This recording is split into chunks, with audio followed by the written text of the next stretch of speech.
Keir Starmer is a morally corrupt serial liar. So to give you a bit of background into why the left of the former left of the Labour Party dislikes Keir Starmer so much, in 2020 he ran to be leader of the Labour Party, and I was one of the people who voted for him on the basis that he was essentially like, I quite like Jeremy Corbyn.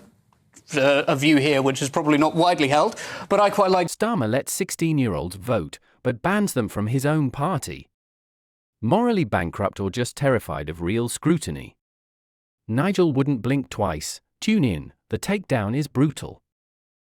Keir Starmer is a morally corrupt serial liar. So to give you a bit of background into why the left of the former left of the Labour Party dislikes Keir Starmer so much, in 2020 he ran to be leader of the Labour Party, and I was one of the people who voted for him on the basis that he was essentially like, I quite like Jeremy Corbyn. A view here which is probably not widely held, but I quite like Jeremy Corbyn, and he essentially sold himself as Jeremy Corbyn in a suit. He made 10 pledges and said, "Okay, so we're gonna stick to these 10 pledges." But the word pledge, it's a cleaning fluid for Keir Starmer. He made the pledges. As soon as he was elected leader of the Labour Party, everything switched and he started listening to Morgan McSweeney. He broke all of his promises. I've probably disliked Keir Starmer, and the left more generally in this country has probably disliked Keir Starmer for a lot longer than people have been paying attention to his dishonesty in terms of his overall dishonesty. As to the 18, 16-year-old thing, of course it's hypocrisy. Of course it is. Yeah. It's hard to defend, isn't it? It's quite hard to defend it. I mean, realistic, it's quite hard to defend it, I think. That's the kind of the problem he's got here. Danny, I guess one of the problems people have is that Labour, before the election, sort of sold themselves to the country as they held the Tories' feet over the fire for anything they had done wrong, and they said, we'll be better, we're greater than good, and it's come out. I mean, within the first few weeks of their government, it was getting like this. Now we're over a year in, and it feels like it's just one hypocrisy after another, eh? Do you know what? I can't think of a politician who is more loathed than Keir Starmer. And I go back to, like, Maggie Thatcher, and she was loathed. I go back to Boris Johnson, and because of the referendum, he was loathed. Yeah. But it's incredible to hear left-wingers, like my new friend Ben here, who dislikes him so much, he's prepared to come on national telly and call him morally corrupt or words to that effect, Ben. And in fact, I think you said a liar. Yes. Yeah, which you would never get, really, with the Johnson era or the Thatcher era. Supporters were supporters. It was tribal. But it seems to have split the tribe. Yeah. Keir Starmer. Do you want to save a boatload of cash this summer, wherever you have a trip planned? The one thing you're going to need is access to the internet and on the go. And you can do that easily with Saily. Hit the link in the description to get 15% of your first eSIM plan ready for your trip so you can browse to your heart's content. Saily gets you a local SIM card you can use when traveling so you don't have to pay those crazy roaming fees just to send a message or check the latest news. Now, they've got plans in over 160 countries, 8 regions, so pretty much everywhere, wherever you're going, they'll be able to make sure you're connected. So how does it work? All you've got to do is this. Hit the link in the description to download the app. It will work on iOS or Android. Buy a plan. You can choose an amount of data and time frame that suits you best. And then just install the eSIM on your phone. When you land at your holiday destination, you can activate your plan instantly. And if that wasn't enough, Saily eSIMs only ever have to be installed once. So when you go on your next trip, you just buy a plan for a new country, turn that eSIM back on, and boom, you're back watching me on GBNews. I'll be using a Saily SIM on my next holiday because it's actually faster than some of the hotel Wi-Fis. You can get unlimited data if you want, so you can scroll away to your heart's content. And when you leave the hotel, you don't have to do that annoying thing of Wi-Fi hopping because you've got constant connectivity wherever you go. And they've got 24/7 support as well and a full refund policy if your eSIM isn't compatible. So get sorted for your next trip. Download Saily using the link in the description below. And if you use the code NEWS at checkout, you'll get an exclusive 15% discount on us. So click the link, download Saily, and use the code NEWS at checkout. And he is loathed by so many people. He's come on, like, he should not have said, I'm going to smash the gangs. You know, he called Rwanda a gimmick. Now, we may have differing views about immigration and lads coming over on dinghies, Ben and I, but you should have allowed the planes to take off to see if it was a gimmick or not. There are people, how much does it cost the British taxpayer for these lads?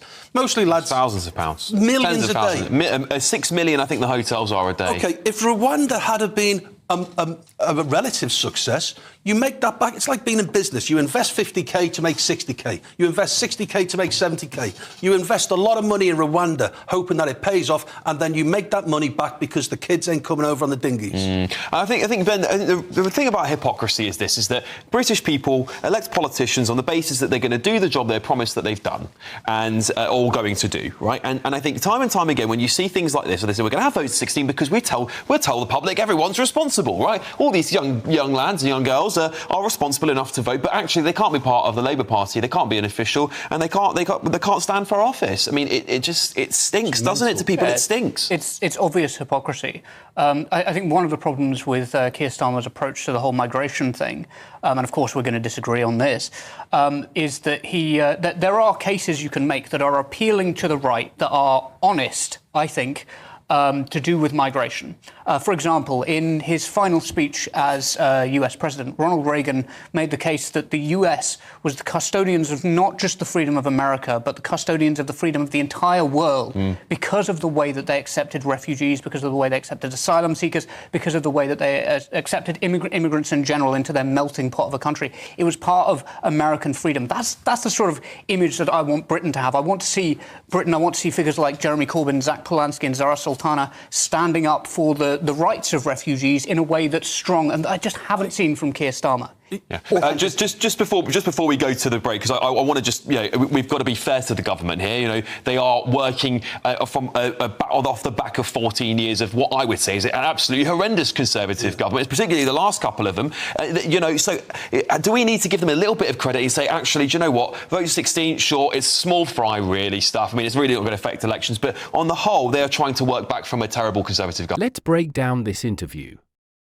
It's a classic case of the left trying to have its cake and eat it too.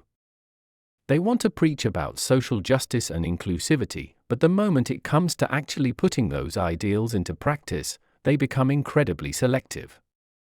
This whole debacle about Labour's ban on under-18s from party roles is just the tip of the iceberg.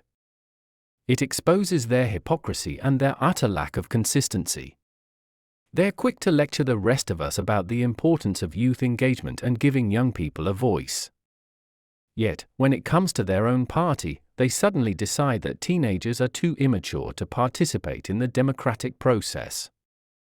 This isn't about protecting children, it's about control. The left wants to maintain a tight grip on their narrative and suppress any dissenting voices, especially those from younger generations who might challenge their established dogma. They fear the energy and enthusiasm of youth, the potential for fresh ideas and perspectives that could disrupt their comfortable echo chambers. And let's not forget the context. This Labour Party, led by Keir Starmer, is supposed to be the champion of the working class, the voice of the people. Yet, their policies seem to be increasingly out of touch with the concerns and aspirations of ordinary Britons. They're obsessed with identity politics, with dividing people along lines of race, gender, and sexual orientation, rather than focusing on the real issues that matter to working families. Take, for example, the issue of immigration. The left loves to talk about open borders and welcoming everyone with open arms. But they conveniently ignore the strain that mass immigration puts on public services, housing, and social cohesion. They're happy to sacrifice the well-being of existing communities for the sake of their utopian ideals.